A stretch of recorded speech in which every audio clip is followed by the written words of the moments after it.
Hi everybody, welcome to my homestead and welcome to my channel. My name is Jared. In this video, we're going to talk about a few really silly articles that were written over the last few days, like this one, ABC4 Utah. Utah is no longer majority Mormon, new research says. In the Salt Lake Tribune, most Utahns don't identify as LDS. Here's why.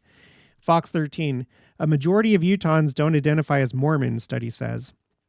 So the most ridiculous title is this one by ABC4 Utah.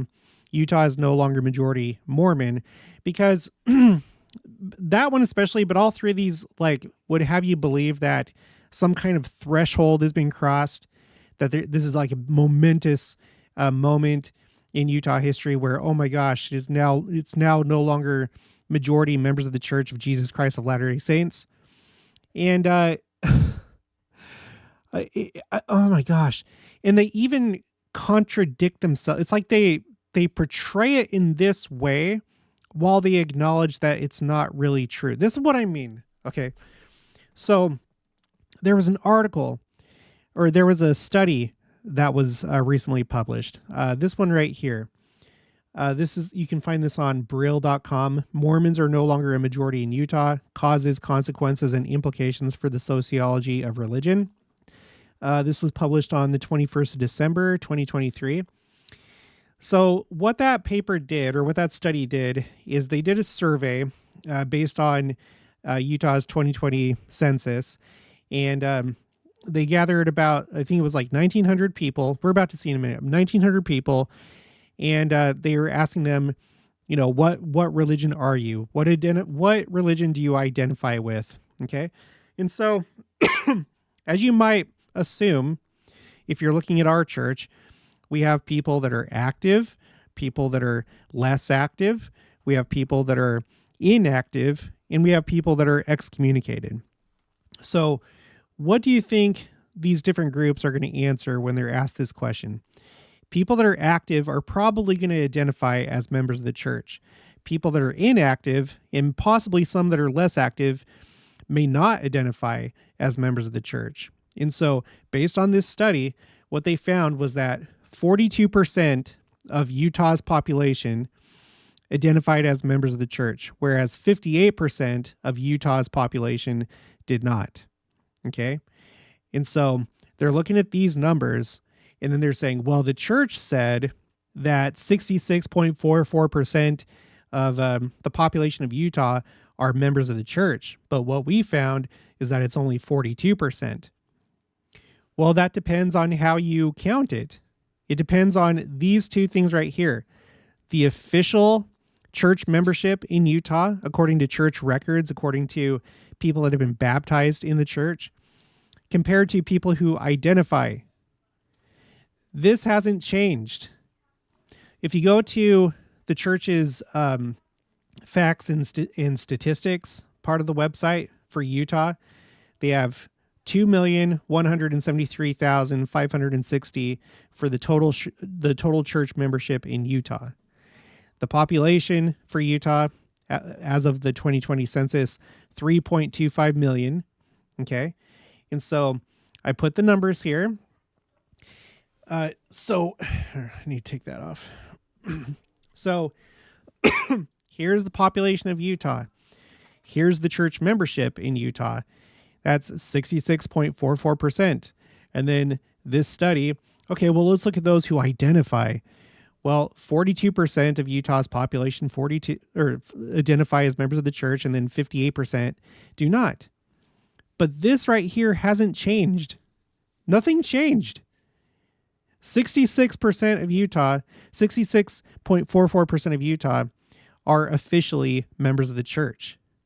It's so bizarre that they would suddenly claim, well, based on this measurement, now it's no longer majority. I guess by that definition, if it's 42% now, how far back do you have to go before it crosses the 50% mark? On the Salt Lake Tribune, they have this graph right here, and I don't know where it comes from. It says Religious Identification Survey at the bottom left right here.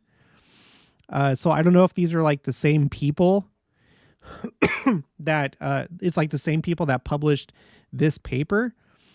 But according to this graph from Religious Identification Survey, uh, this is percentage of Utahns who self-identify. So it's like the same metric as the new survey that was done. According to this, it crossed that threshold in 2007. So this isn't even news according to that, if you're looking at it, if you're slicing it that way. But they're portraying it as though this is like a brand new revelation, like we just barely crossed the point where Utah is no longer majority LDS. Well, according to this, according to Religious Identification Survey, where you're looking just at how people self-identify, that happened in 2007. And as far as the official church membership, people that are officially on the rolls of the church, that hasn't changed either. It's still majority. It's so silly. There's this girl that I know from a long time ago that used to be a member of the church. We were in the same ward. And then I don't know what happened. I kind of lost contact with her. But at some point, she decided to leave the church. And she's been of the type that is just like really against the church. Very just like so many just like vitriolic posts on social media, just ruthless attacks on the church. I don't know what happened, but she did like a complete 180. And when this story came out, she posted this on her social media and just was like, finally people are starting to wake up. And these articles have had this kind of effect on that type of people, the ones that are just like complete enemies of the church. And it's a non-story. It's a non-story. It's a nothing burger. I just showed you nothing happened. What happened was there was a study. They were doing their study. They're like, 42% self-identify, but the church says 66% officially. Now, somehow that makes it so that Utah is no longer majority members of the church. It makes no sense. But, it doesn't matter if you have your mind made up that you are against the church. You have an article like this come out and you see it as some kind of like victory. And I'm sure that you have people in your life, whether acquaintances or people that are close to you, that have left the church and they just turn into these really bitter people. Not all. Some people, they leave with grace. Sometimes they still have good feelings toward the church afterwards. Sometimes they just kind of forget about it. But there's like a certain portion of them, and each one will have their own individual circumstances why they're so upset against the church. A lot of them probably valid, and other ones maybe not so much. You have something else going on. I tend to think that of that group, there's a certain portion that what you have going on is a civil war within their own mind and heart and soul, where, because they still have the Holy Ghost, the gift of the Holy Ghost, they probably don't feel it all the time because they've left the church. They're probably breaking commandments. They're not living the way that they should. They're not keeping their covenants. But from time to time, maybe you haven't seen a Book of Mormon, a Book of Mormon for 10 years, and then suddenly you see one, and then the Spirit testifies like that is a true book, and you left that, and it probably upsets them. And the part of them that doesn't believe anymore fights against that part that's receiving those signals from the Holy Ghost to try and squash it. And I think that sometimes it spills outside of themselves and they go on this like campaign to prove to the world that the church isn't true, because then they feel better about their decision to leave. I really think that that's the case with a lot of people, and why you see some of these just like unprovoked attacks against the church. Like with this person, I never see anybody provoking her on her social media. She just does it on her own. I don't know if there's something going on in her personal life. Maybe that's what's causing it, but I feel like I've seen this behavior time and time again. I've seen it with her. I've seen it with my brother. He does it all the time. And I know none of us provoke him. It's like he just has to scream as loud as he can on social media against the church. Whereas, I do my best to respect him. He's decided that He's transgendered. He is a biological male. I'm not going to refer to it as him as a female. But I've respected him. I don't debate with him. I don't argue against him or anything like that. And neither do our other family members. And yet he still just rails against the church all the time. It's so crazy. But anyway, so I want to read through some of these articles really quick and show you how they portrayed this. But before we go over this most recent paper that was published, I want to go back to President Nelson's first year as president of the church, 2018. Los Angeles Times, Mormons now a minority in Utah's biggest county, new figures show. So this is talking about Salt Lake County. That's where Salt Lake City is. And of course, that's where church headquarters is.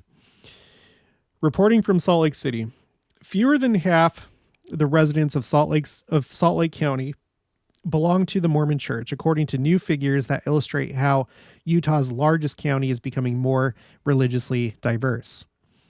Mormons account for 49% of the 1.1 million residents in Salt Lake County, the lowest percentage since at least the 1930s. The Salt Lake Tribune reports. That's according to membership figures provided by the Church of Jesus Christ of Latter-day Saints that include active and non-active members.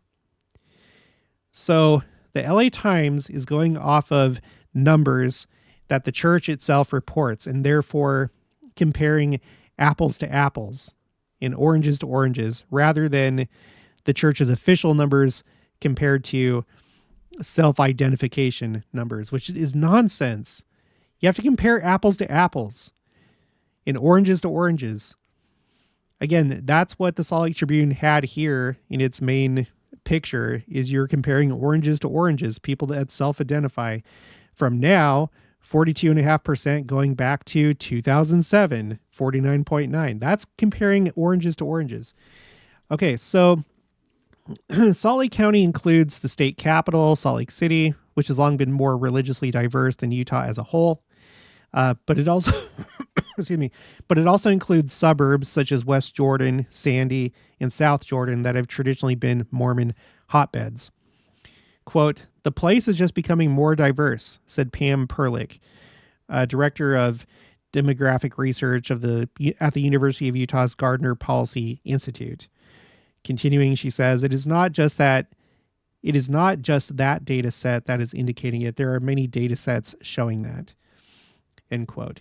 Statewide, Mormons account for nearly 62% of Utah's 3.1 million residents. So that's as of 2018. And as you can see, not much has changed today. The one thing that I will say about this, what I have here is the 2020 population of Utah, but I have the current church membership based on the church's website. And I don't know what the date is for this. I'm assuming that, I don't know, this is probably as of 2022 or 2023.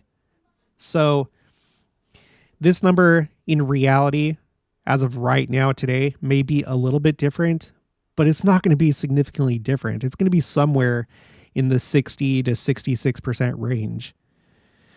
Okay, so anyway, statewide in 2018, Mormons accounted for nearly 62% of Utah's 3.1 million residents.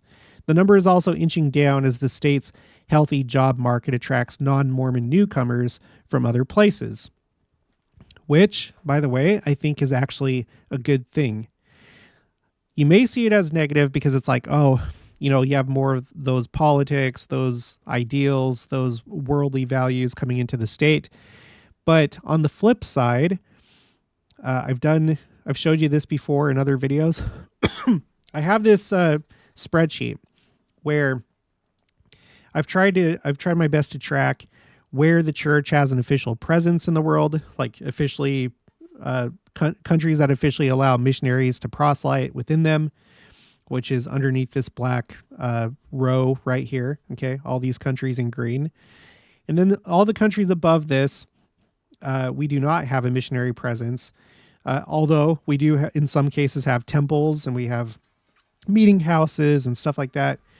But in column B, I put these numbers from a 2011 to 2020 report of immigration of people from those countries to the United States. This is just to the United States and only between those years. And you can see significant numbers of people from all these countries that don't have access to the gospel. And therefore, taking the gospel to every nation, kindred, and tongue, well, a lot of the time I think those people are coming to us in the United States and Canada and Europe and other places. Okay. So even though politically you may view that as a negative thing, you're worried about how that's going to impact the politics in your area, your country, your state, your whatever.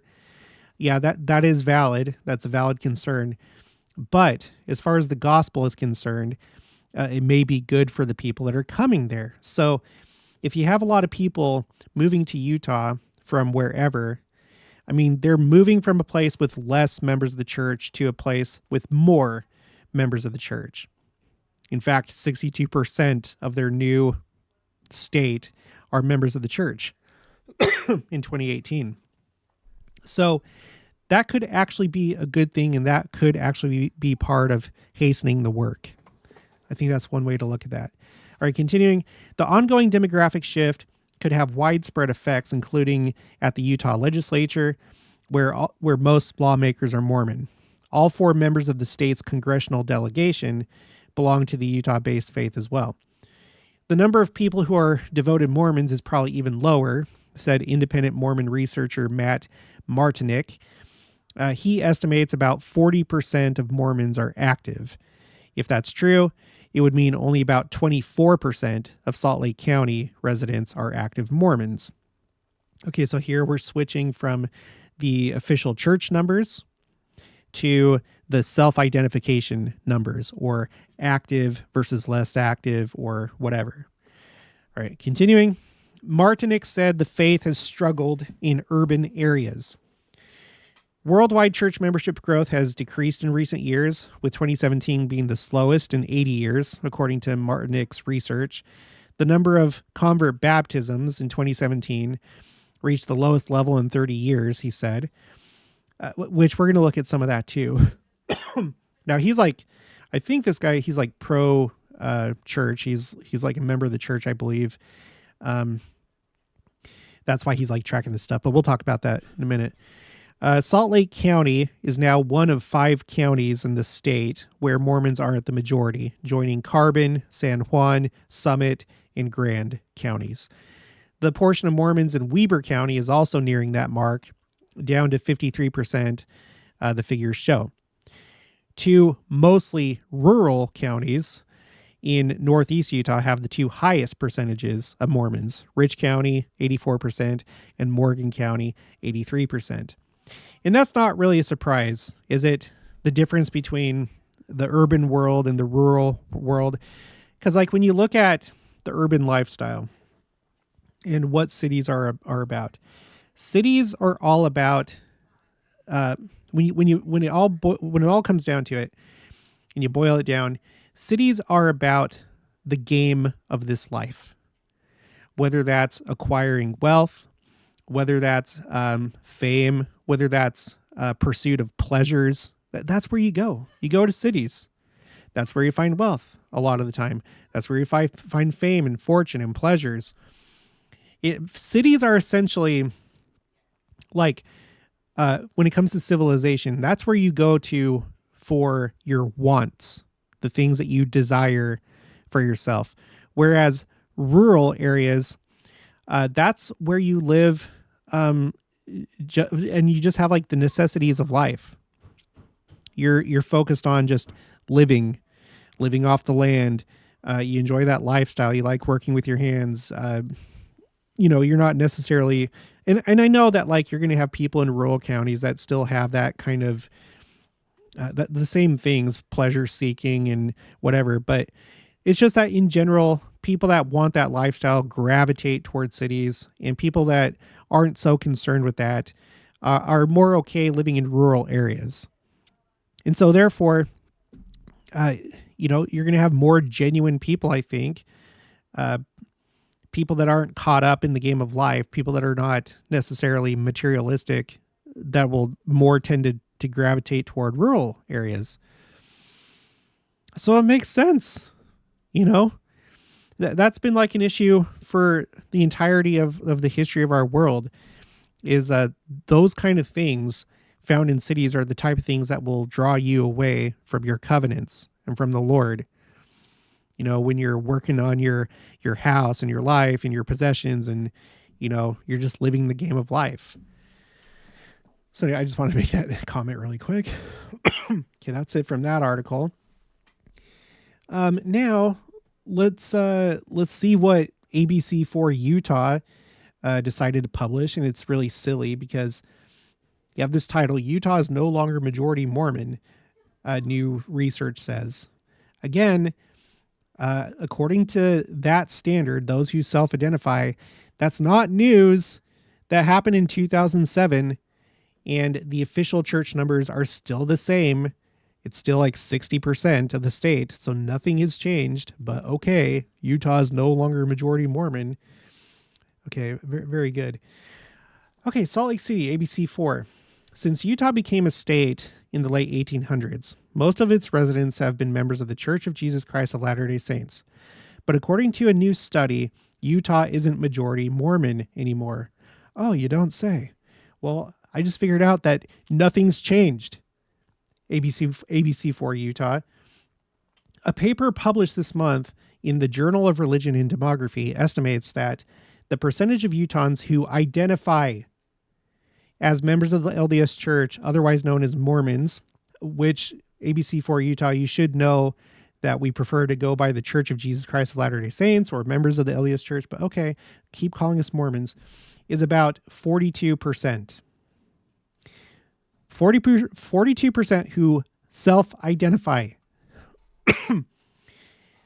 That's markedly lower than the previous media reports citing the church's numbers, which put the percentage of Mormons in Utah at around 60% as recently as 2020. Guess what? That's still the same. That hasn't changed. And neither has the 42%. Well, the 42% has changed a little bit. Okay, so 2021, according to Salt Lake Tribune's Religious Identification Survey graphic, in 2021, it was 42.5. In 2020, it was 43. 2019, 43.6. There is no news here. This is not news. And then they're comparing apples and oranges. They're like, well, that's much lower than what the church said in 2020. It's still the same. Quote, we're not trying to say the LDS Church is wrong. It's just we're using very different approaches to gather this information, said Ryan T. Cragen, lead author on the study, who teaches sociology at the University of Tampa. Okay, so he's being truthful there. It's different ways of counting who is a member of the church and who is not. Okay, the method. To get their numbers, Cragen and his fellow researchers contracted a survey of roughly 1,900 Utahns with quotas for age, sex, and ethnicity aligning with official census data for Utah. So it's like they shrunk down like a small representation of Utah, like a mini Utah, keeping all the proportions the same. This method is called quota sampling. Michael Wood, assistant professor of sociology at Brigham Young University, who was not connected to the study, said quota sampling is commonly used in the field with accepted limitations, which he noted that Cragen and his co-authors acknowledged. Quote, it is a provocative study with compelling arguments. I mean, it's not really provocative. The way it's being portrayed in the media, I think, is provocative. Okay. Wood told ABC4 in an email, adding that, quote, further research with a more robust sampling method is needed to confirm the findings. I don't think anybody really doubts those findings. That's not really the issue. But I guess if you want to be thorough, then sure, you can really, really confirm that 42% identify as members of the church. I don't think anybody really doubts that.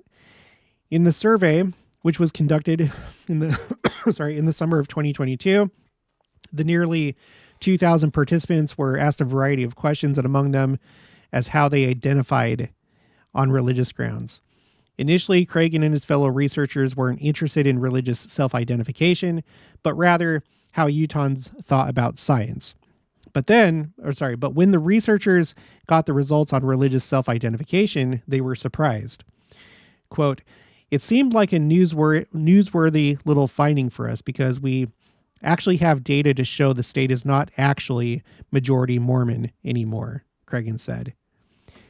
It depends on how you define that. Officially, yes, it is. But if you go according to how they identify, no, it's not. But that's not new. It's like he's confused. No disrespect, but it's like he's confused. This is so bizarre. The church's numbers. And it's like the article itself acknowledges the difference, comparing apples to apples and oranges to oranges, but it still presents it as though this is news. It's baffling.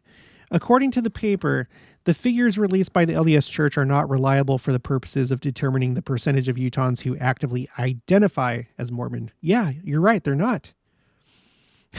The church just puts out how many people are baptized and still on the rolls of the church. That's a completely different thing. This is because, so the researchers say, the church basically counts members as anyone who's been baptized. Quote, "Aside from a few who are excommunicated or formally asked to have their name removed, members remain on the church rolls until they die or until their 110th birthday, if their whereabouts are unknown," the paper states. ABC4 reached out to the church for comment on this story, but they declined because it's a stupid story. It's nonsense. While the paper states that the church's numbers are accurate for the number of Mormons baptized and living in Utah, they don't account for those who leave the church and just don't notify the Salt Lake City-based faith. And and more people, particularly young Mormons, are leaving the church, the researchers say. Well, I don't doubt that. That sounds accurate to me. Reasons for decline. The paper lists 3 main reasons why it's likely Utah is no longer majority Mormon. By the way, which according to this measure, it hasn't been since 2007. Okay, so, but whatever. Chief among them is migration, as people from other states, particularly California, have moved to Utah in great numbers over the last few decades. Most of these people are not Mormon. Okay, so we just talked about that. That, although politically is a bad thing because they're going to bring their secular leftist ideals with them, it's good in terms of people that maybe weren't around so many members of the church back in California. Even though California, there's a lot of members of the church there, but there's even more. It's more in Utah. Okay, the second major trend is secularization, as evidenced by the proliferation of coffee shops and breweries in Utah. In the late 1980s, LDS members would retain 95% of their children in the church, Cragen said. Today, the figure is now around 67%. Quote, "Almost a third of people who are raised LDS today leave the religion," he said. "That's our current best estimate." And that's an interesting number, isn't it? It's always thirds. In the premortal life, it was a third part. Although Gerald Inland pointed out that it's a third part, which may not necessarily mean 33%. It may be you have like 3 categories and one of those categories followed Satan. But I'm not so sure about that. But anyway, we've come across this number so many times, both with like natural disasters, but also different things like this when we're talking about groups of people. A third part leave. And who knows? I'm not passing judgment on every single one of them, but probably a common theme or something that would characterize most of them is they're probably telestial. Probably some of them are terrestrial, but probably telestials lead the way in that group. Just how it works. It makes sense. Okay, so secularization. We know that there's been more of that going on. There's been more polarization in society. And it seems to me excuse me, it seems to me like the wheat are being gathered from out among the tares, or the, however it's worded. The wheat and the tares are being separated. They're being gathered out to their respective sides. It sounds to me like that's what's going on. We have a hastening of the work. We have people being gathered with the wheat and gathered with the tares. Okay. I think that that's what's going on. I think it's because we're toward the end. Okay. The third factor is fertility. As Utah no longer boasts the highest birth rate in the nation, fewer children growing up in the church, along with more of them leaving the faith, result in Utah becoming less Mormon over time. Yep. And that's because too many people in our church put emphasis on houses and cars and vacations and cruises and ATVs and all this stuff, which is great.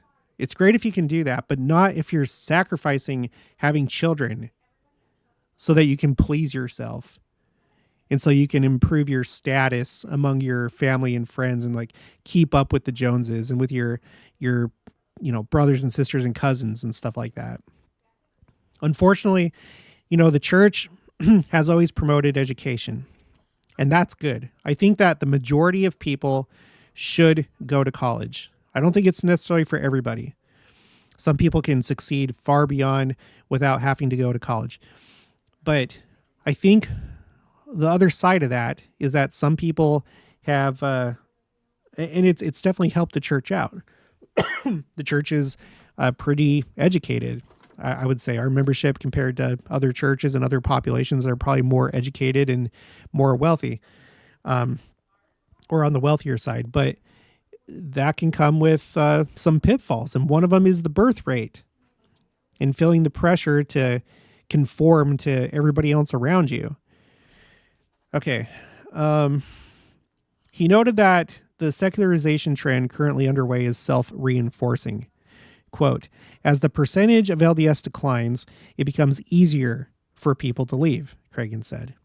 Yeah, that's because a lot of people, the way that they live their lives is according to the people around them, because they're more concerned with fitting in or placing high up, in the hierarchy of social life. And so those kind of people, yeah, if the LDS church, if the church has less influence in society, then they don't have as much to gain from it. So it's like, well, I don't really need to go on a mission now because it's not going to affect me later on as far as how I fit in with the community or my prospects for getting married or whatever. And so, yeah, self-reinforcing for the people that have no values, the tares in the church that they just go along with whatever the prevailing values are of society in their community. While he expressed confidence in the figures his team published, Cragen noted that others would need to do a true probability sample in Utah to verify the findings. Well, that's great, Cragen, in ABC for Utah, but you should not say that suddenly the Utah's no longer majority. That's nonsense. Here we are, Salt Lake Tribune, one more time for the millionth time in this video.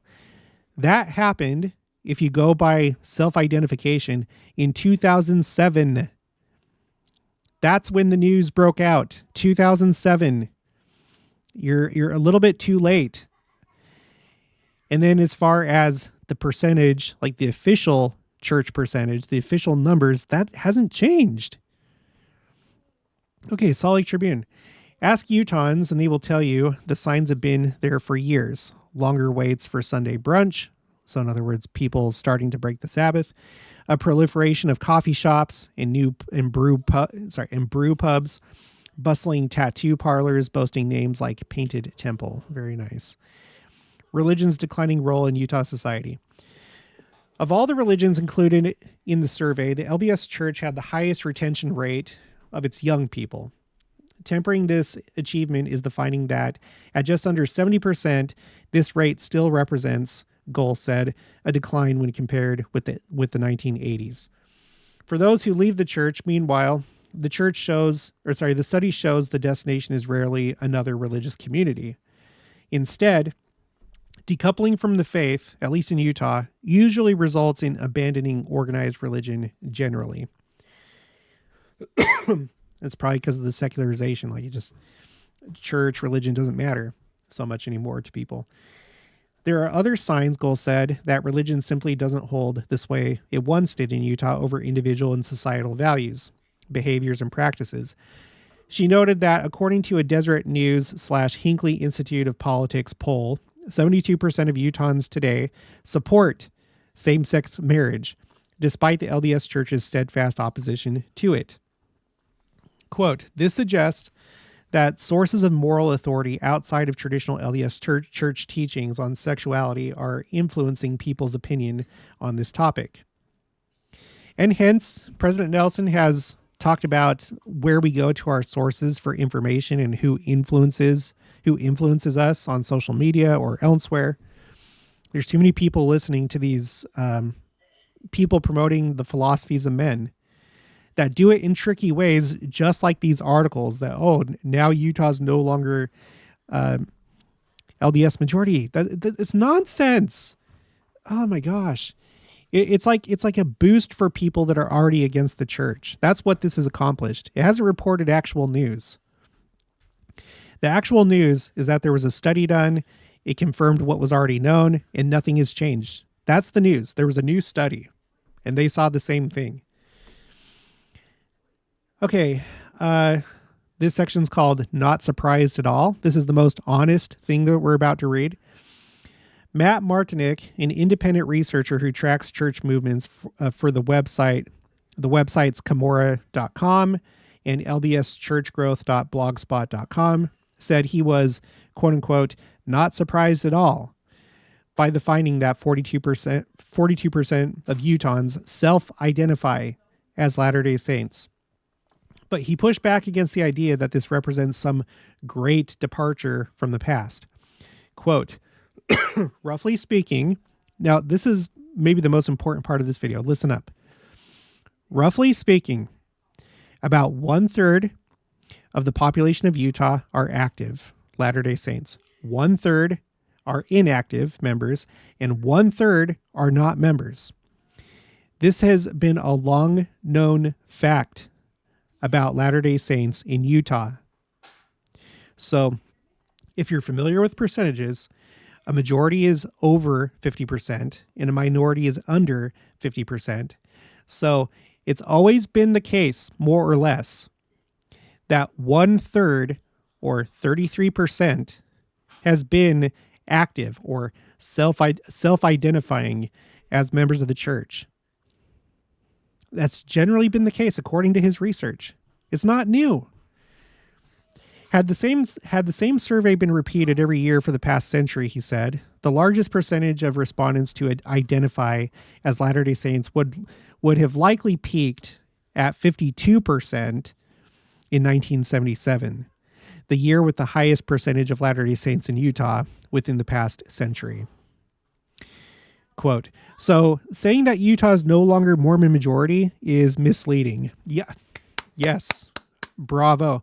Because it really hasn't ever been a strong majority when taking self-affiliation and activity rates into account. Oh, it's so, this is the media. This is where people go for news and information. And to their credit, ABC4 Utah and the Salt Lake Tribune basically told on themselves, but they still wanted to push this idea that something had changed. That's where they went wrong. Even though they knew full well that apples were not being compared to apples, oranges were not being compared to oranges. And when you did compare the oranges to oranges, this was not a story because the story was back in 2007.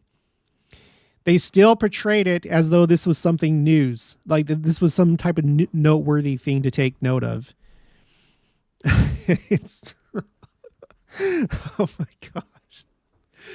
Oh my gosh. By the way, flood the earth. Okay. So we've shared 7,614 copies of the Book of Mormon. So let's continue trying to grow the church. both in Utah and elsewhere. And we will.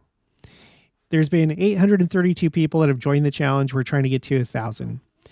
We have one new person that's meeting with the missionaries. So for the year 2024, we have 8 people that have met with the missionaries and 2 baptisms. So we're moving in the right direction. Good job, everybody. If you haven't joined already, I would encourage you to join. Just share a copy of the Book of Mormon. Remember, you can go to the Gospel Library app, go to Scriptures. There's a button to share, and then you can text it or email it or direct message it or whatever. And you don't need a physical copy, which is a hastening of the work. So now's the time to take advantage of this, and then just leave a comment or send me an email of how many you shared and include #flood so it's easier for me to find your comment or your email. Now let's talk really quick about where the church is going in terms of growth. This is based on my analysis, which I'm not an expert, but hopefully common sense would lead you to believe when you look at a chart like this that the church is looking pretty good. It's looking pretty good as far as growth goes. This is the total membership of the church. And so we're at a peak right now compared to the church's history. The trend line, you see this right here? The trend line is going up. So that's really good. If we look at the number change versus the year, which is basically how many new members of the church were added each year. So, for example, 1973, there were 87,750 new converts brought into the church. And then there's this year that really stands out. I don't know what was going on in this year, 1989, but they added 587,234 people to the membership of the church. That's over 500,000 joined in that year. I don't know what happened that year. If you know, put it in the comments below. So you can see, yeah, it's dipped down recently over the last few years. Some of that probably has to do with secularization. Other reasons, specifically in 2020, 2021, 2022, would be the pandemic and the blow that dealt to missionary work. But as you can see, it's coming back up. And the news for 2023 is that the church had gotten back up to 72,000 missionaries. There was a missionary surge. So it'll be interesting to see how this year and in coming years play out. But you can see the trend line. The trend line here is also going up. It's going up. And nobody knows the future. But we do know that there's been a missionary surge, and we know the past, and we know what the trend is. The trend is going up. And then for percentage growth, like what percent of the church was added in a year, percentage. The trend line is just parallel to the x-axis. There's basically not much. There's nothing really too noteworthy. You can kind of see it dip down here, but these most recent years, but that kind of reflects the number change versus year and so forth. So it's not looking bad. Furthermore, this is one other way that I think this is a tool that we can use to see what the church believes is going to happen in terms of church membership is temples. And the way that we can use this to kind of get a glimpse of how the church views things is going is when you look at the ratio of members of the church to temples. So if we go all the way back, the ratio in the very beginning was 13,293 members of the church per temple because there was only one temple, the Kirtland Temple. And then it grew, the percentage or the ratio was then 16,000 and then 17,000 because church membership grew. And then we lost the Kirtland Temple. Then here's the Nauvoo Temple. And then the St. George Temple, starting out, we had 115,000 members of the church per temple. And the church grew, and this number grew to 151, from 115 to 151. But then a new temple was constructed, and it brought the ratio down to 79,000 per temple. And then it started to grow, but then a third temple was built and it brought it back down. And so forth through time. You can see that the late 70s and early 80s, there was definitely a ratio problem. At its peak in 1979, it was 259,000 per temple, and we only had 17 temples.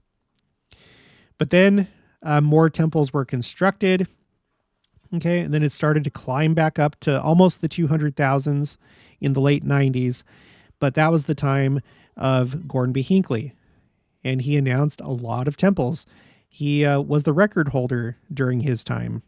He was the prophet who had announced the most number of temples to that point.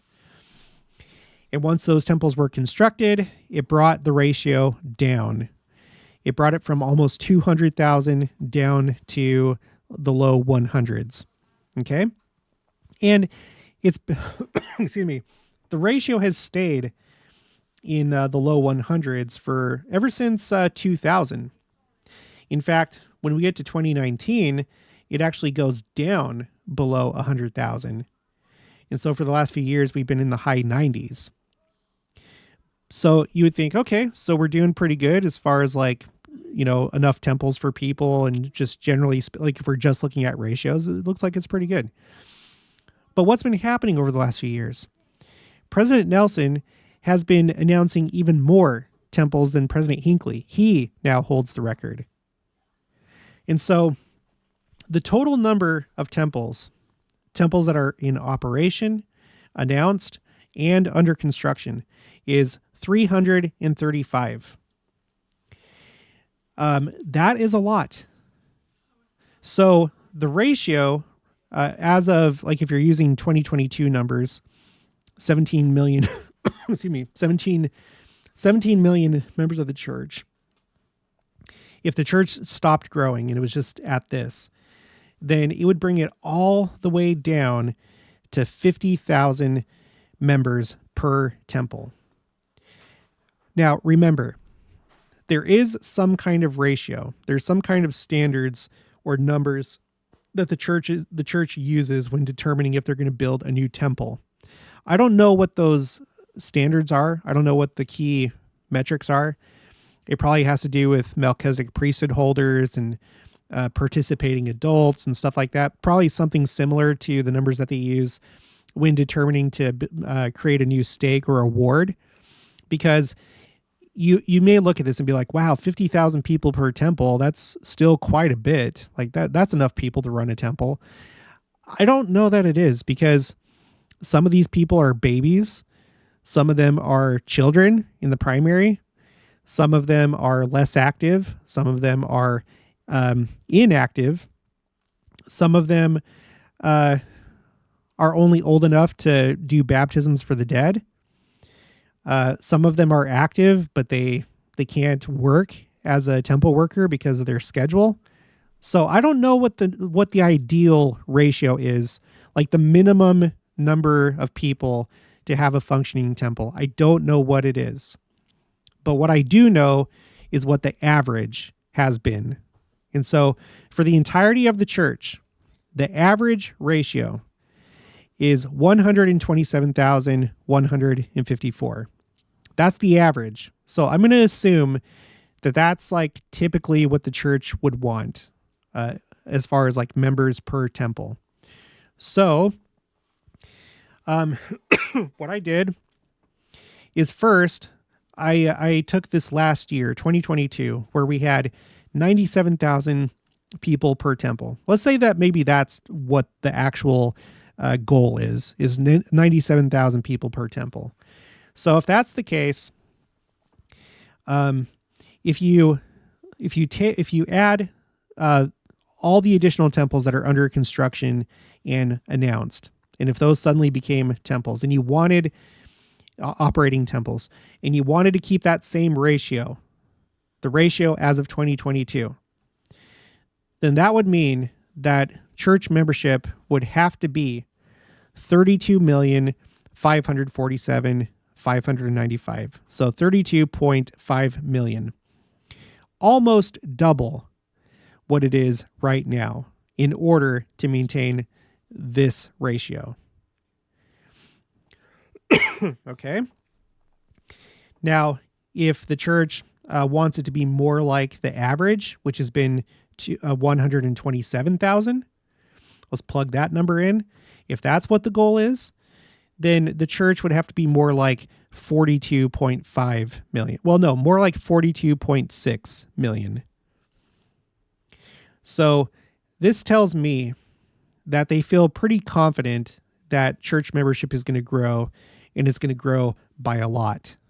And I guess they're probably trying to maybe get ahead of it and have temples ready for when there's big growth. And the church isn't stupid. Not only do they have, the best, experts in their field that can advise them, they also have the Lord who can reveal his will. He ultimately knows what's going to happen in the future, something that none of us do. And none of the experts, nobody knows what's going to happen in the future except for the Lord. So if he was telling President Nelson to do this, then it must be because this is what's going to happen. We're going to have a lot of new members in the church in the near future. In the near future. Okay, so I think I pretty much covered everything. Let me just make sure. Sometimes I miss a tab. I'll finish the video and I'll be like, dang it, I meant to talk about that. No, I covered it all. Okay, so it's a non-story. And church membership is doing well. It hit a bump in the road. Yeah, over the last couple of years, it hit a bump in the road. The world is becoming more secular as well, so that doesn't help. But it's still going up. And the future looks really bright. And nothing has changed, really, in Utah. So, all right, well, that's going to be it for this one. So if you haven't already, please make sure to subscribe, like this video if you liked it, leave your thoughts and opinions down in the comments below. Also make sure to share it, and I'll talk to you guys later.